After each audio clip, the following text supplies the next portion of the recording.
የሰው ልጅ ታሪክ የአንድ ማህበረሰብ መገለጫ ከሆኑ ጉዳዮች አንዱ በዕለት ከዕለት ግንኙነት ውስጥ የሚኖር ግጭት መሆኑ ይነገራል።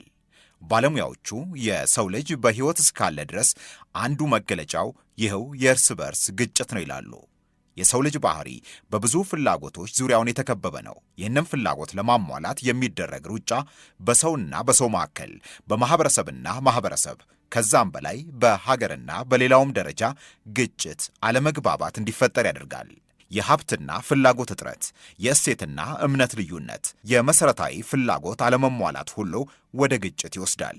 ይህንን የሚሉት በሐዋሳ ዩኒቨርሲቲ የቋንቋና ስነ ጽሑፍ መምህሩ ሀያሲና የግሎባል ፒስ ባንክ የኮሚኒኬሽን ኃላፊው አቶ ዘመዱ ደምስስ ናቸው። አቶ ዘመዱ በባህላዊ የግጭት አፈታት ዙሪያ ላይም ጥናትና ምርምር አድርገዋል። ሰው ሆነን እስካለን ድረስ አንዱ መሰረታዊ መገለጫችን በሰዎች የዕለት ተዕለት ግንኙነት ውስጥ ግጭት መኖሩ ነው። እነዚህ ግጭቶች ከተለያዩ ምክንያቶች የሚመነጩ ናቸው። አንደኛው የፍላጎት አለመጣጣም ነው። ሰው በባህሪው አምቢሽየስ ነው የሚባለው፣ ብዙ ፍላጎቶች ያሉ ነገር ናቸው እና እነሱ ፍላጎቶች አልሟላ ካሉት ለማሟላት የሚሄድበት ርቀት አብዛኛውን ጊዜ ወደ ግጭት ያመራናል።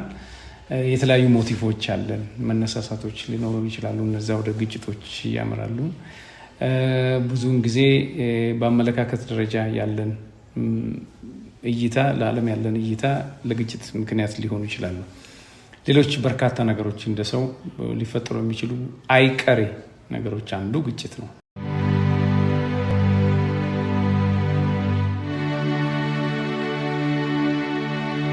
የሰው ልጅ በራሱ ከሁለት የውስጥ ግጭት ጋር የሚጓዝ ፍጥረት ነው ይላሉ ስዊዘርላንዳዊው የስነ አእምሮና ስነ ልቦና ተመራማሪው ካርል ዩንግ።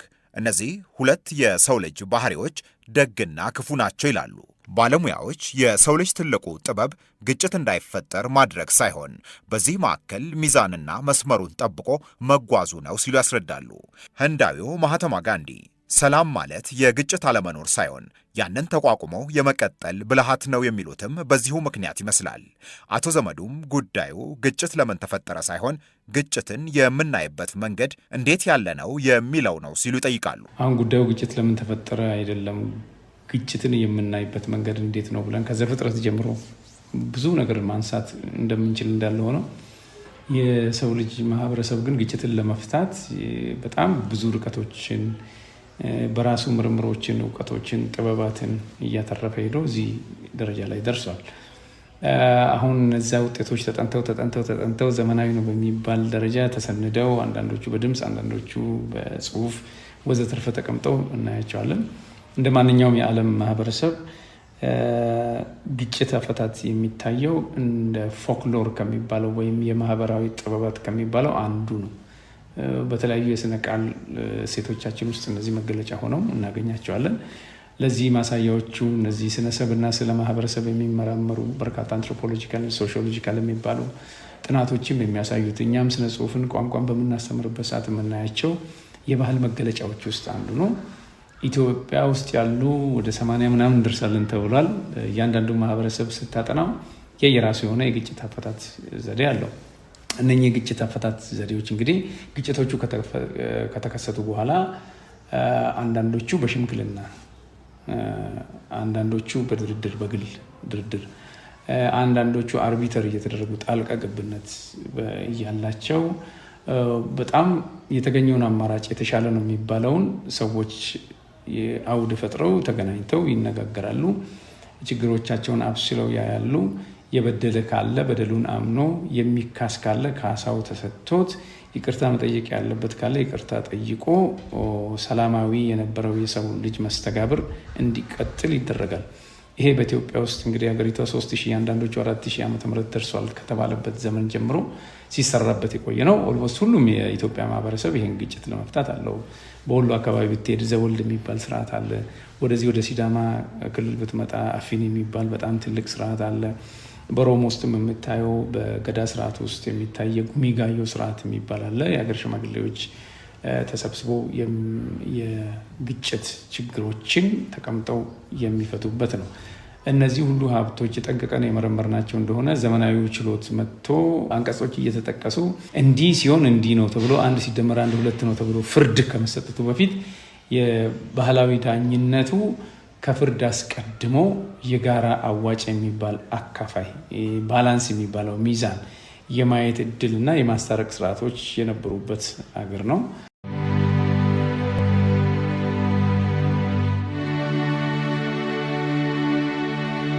የቋንቋና ስነ ጽሑፍ መምህርና አጥኚው አቶ ዘመዱ ደምስስ በኢትዮጵያ ባህላዊ የግጭት አፈታት መንገዶች ዙሪያ ከዚህ ቀደም የተለያዩ ጥናቶችን አድርገዋል። የጌዲዮ ማህበረሰብ የግጭት አፈታት መንገድ፣ የሲዳማ የግጭት መፍቻ ባህልና ሌሎቹም ላይ ምርምርና ጥናትን አድርገዋል።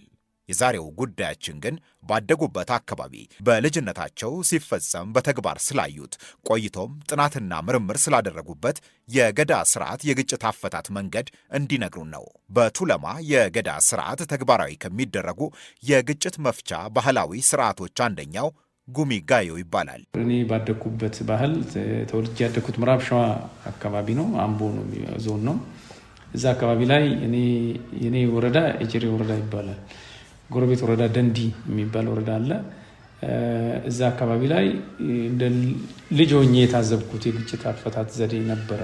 በአካል ለመታደም ያበቃኝ ይሄ ደንዲ የሚባለው ጎረቤት ወረዳ ከኛ ከጀሬ ወረዳ ጋር ቅርብ ነበር እና ወርቄ ጎንፋ ቡታጃራ የምትባል ክስ ነበረች እና በልጅነቴ የግጭት አፈታቶችን እንዳይ እድል ከፈጠሩልኝ በሮች መካከል አንዷ እሷ ነበረች። ነፍሷን ይማረው እና እዛ እንግዲህ በቱለማ እኛ የቱለማ ገዳ ስርዓት ሰዎች ነን ሸዋ ላይ ስለሆነ እዛ አካባቢ ላይ ኦልሞስት ሁሉም አይነት የግጭት ክፍሎች ይታያሉ፣ ይፈታሉ፣ ለድርድር ይቀርባሉ። ረጅም ጊዜ ተወስዶባቸው ተነጋግረው መላ ተፈልጎላቸው ሰላማዊው የእርስ በርስ ግንኙነት በማህበረሰብ ውስጥ እንዲቀጥል ይደረጋሉ። ብዙ እርምጃ ይወሰዳል። ከዛ ውስጥ ካየሁት ውስጥ አንዱ ጉሚ ጋዮ የሚባለው ነው።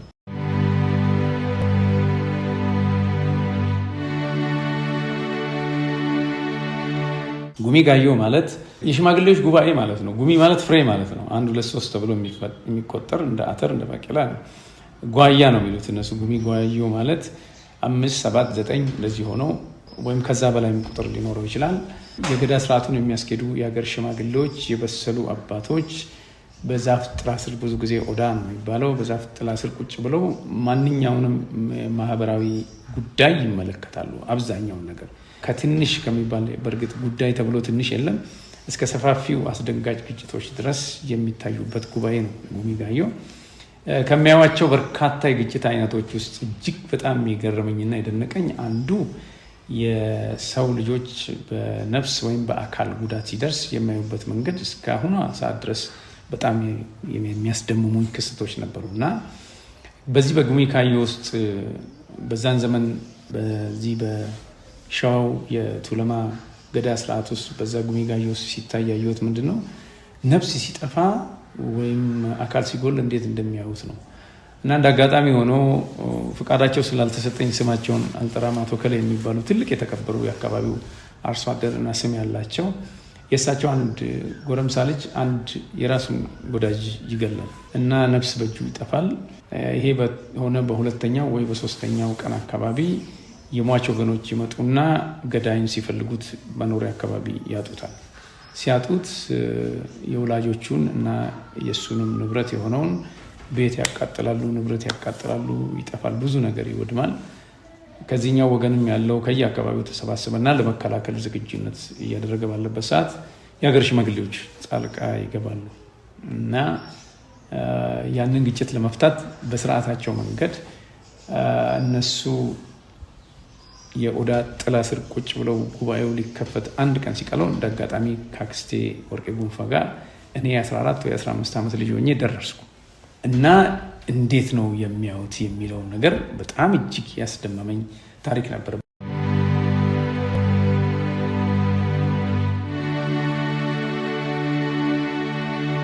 በዚህ ጉሚ ጋዮ በሚባለው ባህላዊ የግጭት መፍቻ ስርዓት መሰረት ከሁሉም በፊት መቅደም ያለበት ከነፍስ መጥፋት ጋር የተገናኘ ወንጀል በቤተሰቤ ላይ ተፈጽሟል የሚለው ሰው አቤቱታ ነው።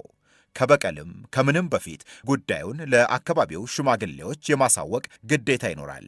ይህ በአካባቢው ነዋሪ የሆነ ሁሉ ሊያደርግ የሚጠበቅበት ግዴታው ነው ይላሉ። ግን አንዳንዴ ሰዎች ይህንን ሳያደርጉ አልፈው በግሌ ፍትህን አሰፍናለሁ ብለው ለበቀል ሊነሳሱ የሌላውን ሰው ሕይወትም ሊያጠፉ ንብረቱንም ሊያወድሙ ይችላሉ ይላሉ አቶ ዘመዱ። ይሄ ችግር ልክ የነፍስ መጥፋቱ ጉዳይ እንደተረጋገጠ ሲያውቁ የአካባቢው ማህበረሰብ ወይም ሽማግሌዎች እግዚኦታ የሚባል ነገር አለ። ከአልባሳቸው ከሚይዙት በትር ጨምሮ የገዳ ስርዓቱ በሚፈቅድ መሰረት እዛ አካባቢ የገዳ ስርዓቱን የሚመሩ ሽማግሌዎች የጉሚ ጋዮ አባላት እግዚኦታ ይቆማሉ። ጉዳዩ ባለበት እንዲቆም ይደረግና ሽምግልናውን ይቀመጣሉ። ሽምግልናውን ሲቀመጡ የመጀመሪያው የሚጠየቀው ጥያቄ ምን ሆናችሁ ምን ተበደላችሁ ነው። እና ተበዳይ እንዲህ ሆነናል እንዲህ ደርሶብናል ይላሉ። ምን አረጋችሁ ተብሎ ሲጠየቅ እሱን ፈልገን ስናጣው ገዳዩን ቤቱን አቃጥልን ብለው ነው የሚጠይቁት። እና ከዛ በቀጥታ የሟች ወገን ጉዳይ ይረሳና ስለተቃጠለው ቤት መጀመሪያ እናውራ ይባላል። በዚህ የጉሚ ጋዮ የግጭት መፍቻ መንገድ የሀገር ሽማግሌዎቹን ተሻግሮ የበቀል እርምጃን የሚወስድ ከሆነ ጉዳዩን የሚያዩት ሽማግሌዎች የሚጀምሩት ከመጀመሪያው የተፈጸመው ግድያ ሳይሆን ቀጥሎ ሽማግሌዎቹን ተራምዶ ከተወሰደው የበቀል እርምጃ ይሆናል ይላሉ። በበቀል እርምጃው የጠፋው የወደመው የሚመዘገበው ነገር ሁሉ ከሰው ሕይወትና ንብረት እስከ ነፍሳቶች ድረስ መሆኑን ያስረዳሉ። አንደኛ የሀገር ሽማግሌ እያለ ስርዓት እያለ ገዳው እያለ የኖርንበት ብዙ ዘመናት ያስቆጠሩ እሴቶች እያሉ በምክንያት ነው ቤት ለማቃጠል የሄዳችሁት።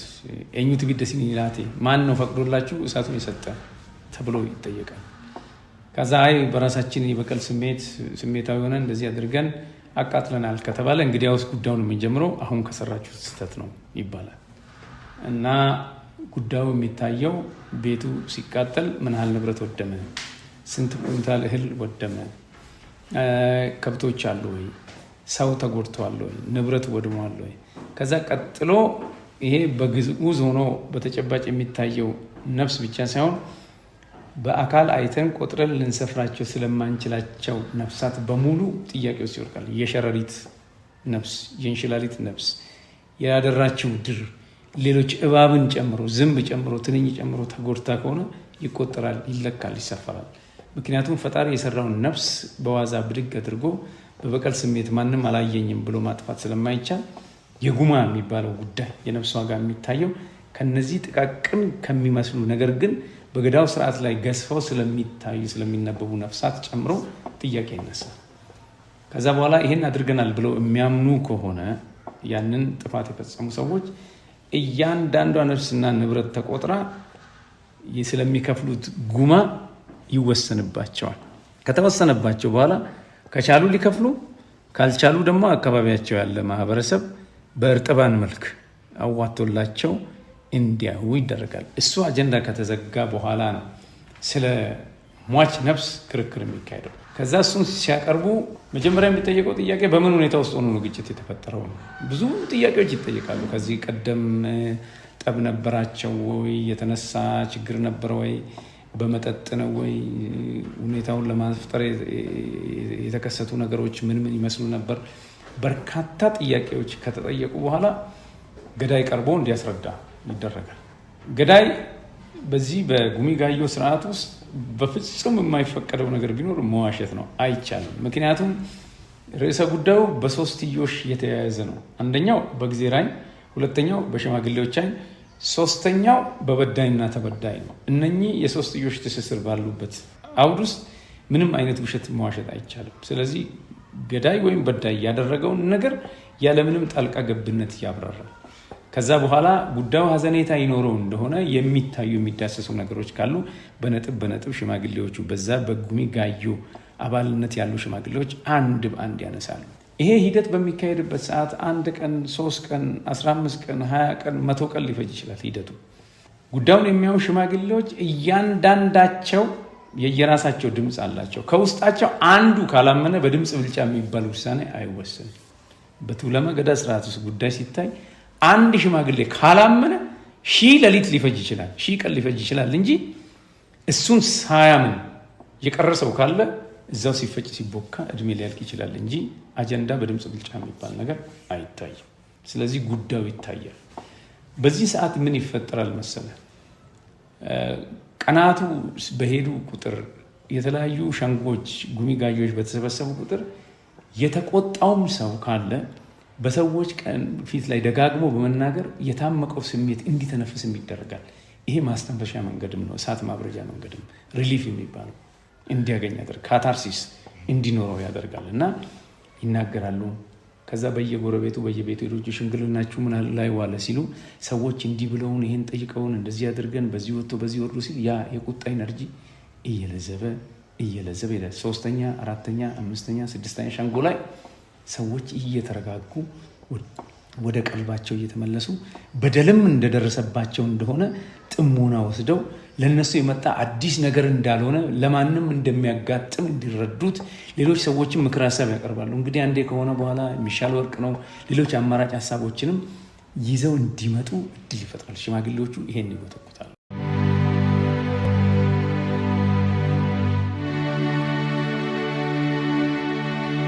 ይህ የጉሚ ጋዮ ስርዓት የሚሰይማቸው የሀገር ሽማግሌ ዳኞች ሁሉም በጋራ ከአንድ ስምምነት ላይ እስኪደርሱ ባህላዊ የፍርድ ሂደቱ ይቀጥላል። የበዳይ ምስክሮች ቃል፣ ማስረጃ፣ ሌላውም ሁሉ ከቀረበና ከተሰማ በኋላ በስርዓቱ መሰረት ሽማግሌዎቹ በጋራ ፍርድ ይሰጣሉ። በዚህ ስርዓት የሚወሰነው ውሳኔ ዋነኛ ዓላማው አጥፊውን ከጥፋቱ ማንጻት ስለሆነ ቅጣቱ እንደ ሁኔታው የተለያየ ሊሆን ይችላል ይላሉ አቶ ዘመዱ። እዛ በኋላ ያ በዳይ በደሉ ከተረጋገጠ በኋላ የሚወሰን ውሳኔ አለ። በእነዚህ በጉሚ ጋዮ የሽማግሌ አባላት ውስጥ ምንድነው ሊወሰን የሚችለው? አንደኛ ኢንካይንድ በቁስ ወይም በገንዘብ የሚከፍለው ነገር እንዳለ ይወሰንበታል በካሳ ደረጃ። በምግባር በተግባር ደግሞ ምንም ገንዘብ ብትከፍል አንዳንድ በደሎች በቁስ ለከፈልክ ብቻ ታጥባል ማለት ስለማይቻል፣ ለምሳሌ እጅ በሰንሰለት ታስሮ ትንሽዬ 1 ሜትር በ1 ሜትር የምትሆን ጨርቅ እርጥብ ሳር ላው ላይ ተደርጋ ወይ 5 ገበያ ወይ 7 ገበያ ወይ 9 ገበያ ወይ 11 ገበያ ቁጥሩ ምንም ሊሆን ይችላል። ገበያ ቁም ትባላለህ። እንደ ገዳይ እጅ በሰንሰለት ይታሰርና ገበያ ላይ ስትቆም ገዳይ እንዲያርግ ያለው እንዲሆነብኛል የሚለው ነገር የለም። አይናገርም፣ አይጋገርም። የመጀመሪያው ገበያተኛ ገበያ ገብቶ የመጨረሻው ሰው ከገበያ እስኪወጣ ያለው አማራጭ እጁ በሰንሰለት እንደታሰረ መቆም ነው። ያለው ሰው 10 ሳንቲም፣ 5 ሳንቲም፣ 1000 ብር፣ 1 ሚሊዮን ብር ሊሰጠው ይችላል። እነዛ የተባለበት የገበያ ቁጥር ላይ ከቆመ በኋላ ጨርሷል ንስሐውን ይባላል። እንግዲህ እነዛ እርጥባኑን የሚሰጡት ገበያተኞች በሙሉ ዋቅ ሰሂኩ ይሉታል። ምን ማለት ነው? እግዚአብሔር ይፍታ። እሱ አሁን ታስሮ መጥቷል። ሽማግሌዎቹ ናቸው በሰንሰለት የሚያስሩት። ቁልፍ የለውም፣ የጠበቀ ነገር የለም። 2-3 እጁ ላይ ሰንሰለቷን አዙሮ ሊያወጡት ይችላሉ። ቁልፍ የለውም እና እኔ ልፈታ ብሎ መፍታት አይችልም። ገበያም ሲሄድ ታስሮ ነው፣ ማታም ሲገባ የሚፈቱት የአካባቢው ሽማግሌዎች ናቸው። እቺ መብት አለችኝ ብሎ እጄ ደክሟል ዝሏል ብሎ የመፈታ ያቺ የቅጣቷ ይሄ ምን ይባላል? ሳይኮሎጂካል ቴራፒ ስነ ልቦናዊ ሕክምና ስለሚያስፈልገው በዛ መጠን ራሱንም እንዲቀጣ እንዲያይነሳውን እንዲያወራርድ እድል ይሰጠዋል። ይመለሳል። ከዛ የሰበሰበው ገንዘብ ከሀብቱም ከንብረቱም ተብሎ ከቤተሰብም ተዋጥቶ ካልበቃ ሰውየው ያቅሙን ሞክሯል። ይሄን ያህል ለመሰብሰብ ሞክሯል እና እስቲ በየኦዳው ስር ስለት ተብሎ የሚቀመጡ ነገሮች አሉ። እህል ተቋጥሮ ሊቀመጥ ይችላል፣ ገንዘብ ሊቀመጥ ይችላል፣ ቅቤ ተቋጥሮ ሊቀመጥ ይችላል። ከየኦዳው ስር ሰብስቡና ይሄ ነገር ተሸጦ ደግሞ ወይም ገንዘቡ ተሰብስቦ እዚህ ላይ እናሟላ ሊባል ይችላል። አሁን ያለ ምክንያት አይቀመጡም። እነኛ ነገሮች በሙሉ ስለት ያለበት ሰው የሚያስቀምጠው ይሰብሰብ ይባላል። ከሞላ አሁን እሰየው፣ ካልሞላስ ራሱ ማህበረሰቡ ደግሞ ስብሰባ እንዲጠራ በየበሩ እንዲጠራ ሊደረግ ይችላል። ይሄ ሰውዬ እንዲያርጎ እንዲበድሉ በእኛ ፊት ቀርቦ ንስሐውን ጨርሶ ይሄንን ክፈል ተብሎ አቅሙ አልቻለም። እንዲታጠብ ለተበዳይ የሚያስፈልገውን ካሳ እንክፈል። ቤት ተቃጥሎ ከሆነ እንዲሰራ፣ እህል ተቃጥሎ ከሆነ እንዲዋጣ፣ ገንዘብ ጎሎ እንደሆነ የታመመ ካለ የተጎዳ ካለ በእነኛ በደሎች ውስጥ ያለፉ የስነ ልቦናም ይሁን አካላዊ ማናቸውም ነገሮች እንዲታከሙ ያ ካሳ ሙሉ መሆን ስላለበት ከየማህበረሰቡ ካሳ ይከፈላል። በእንደዚህ አይነት መንገድ የነፍስ ወይም የአካል ጥቃት በሚደርሱበት ሰዓት በዛ አካባቢ ያሉ የሀገር ሽማግሌዎች ጉዳዩን ይፈታሉ።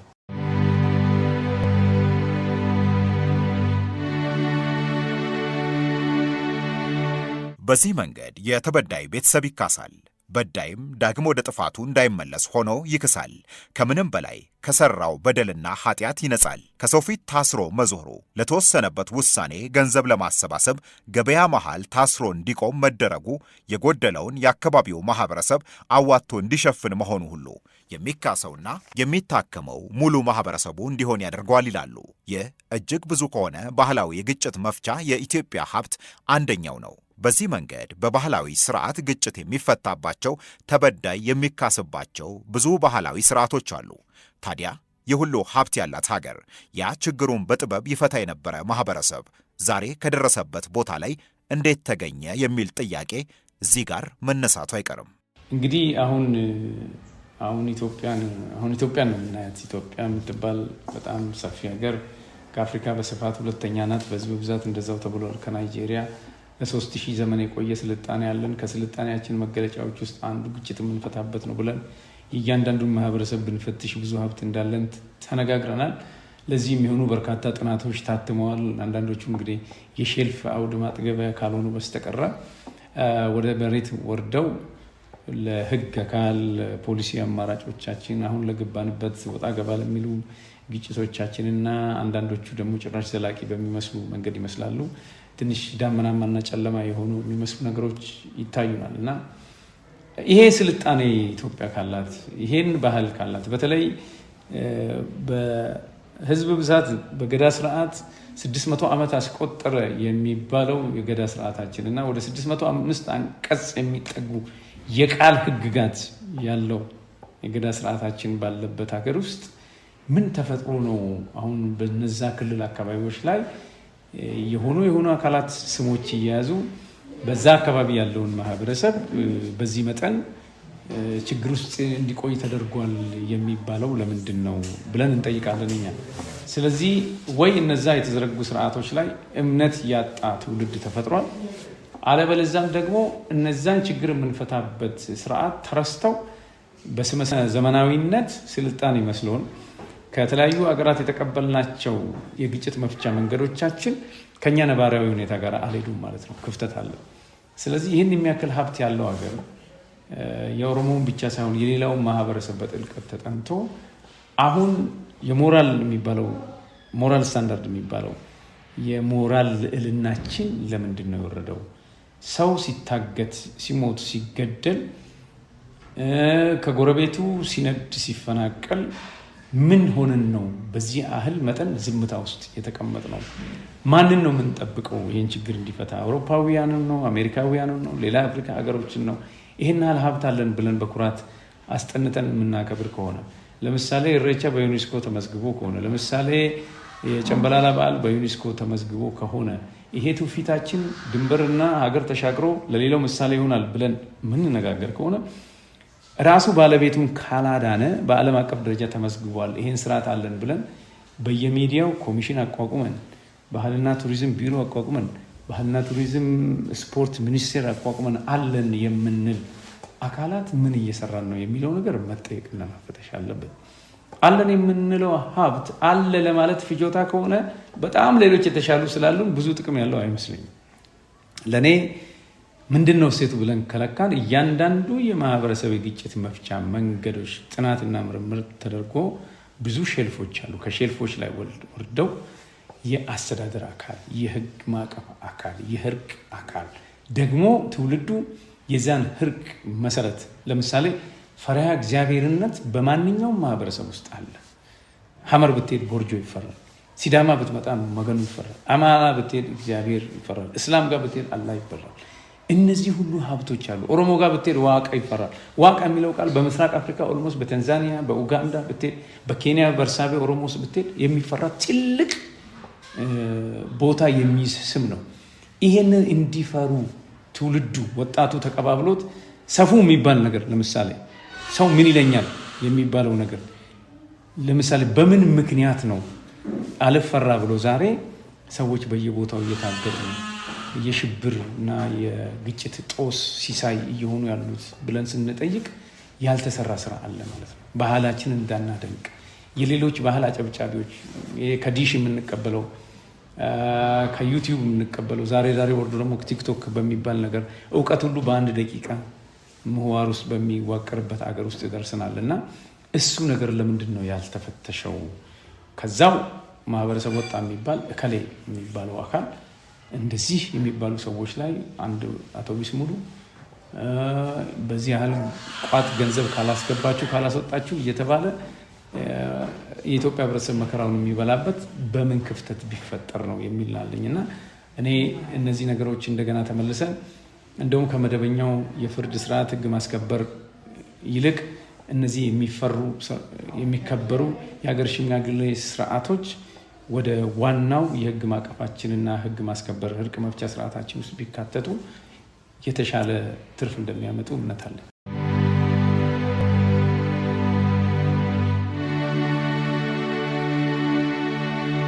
ሁሉም ችግር በመደበኛው የፍትህ ስርዓት ብቻ ላይፈታ ይችላል ይላሉ አቶ ዘመዱ።